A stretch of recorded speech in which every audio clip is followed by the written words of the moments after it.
بسم الله الرحمن الرحیم. السلام علیکم ورحمت الله.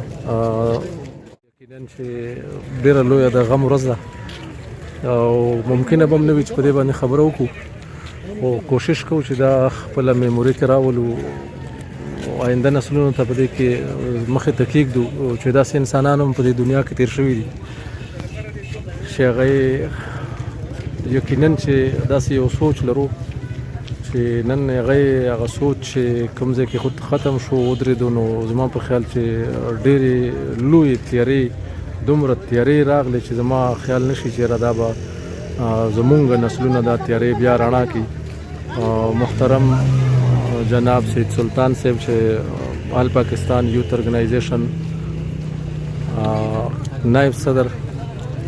ګوهاټي امن لویه جرګه ورسره د ډسټرک صوابۍ مشري هم په خپل ځای دغه شان د دې خاورې نه بیا نمایندګي د خپلې خاورې کوه. د اکوړه خټک مضافات اصلاحي فورم چیرمین صاحب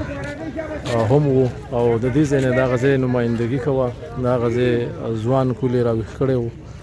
او مونږ ډېر په افسوس سره دا خبره کوو چې نن د هغې د ژوند خاتمه وشوه او دومره تیارې زمونږ په دغه علاقو باندې راخورې شوې چې زمونږ راتلونکي نسلونه زما یقین دی چې دغه تیارې به رڼا نه کړي.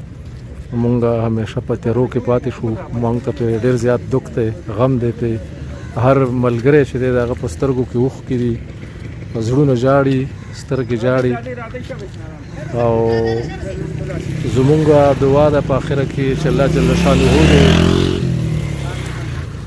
د دغه خدمتونو په بدله د دې دنیا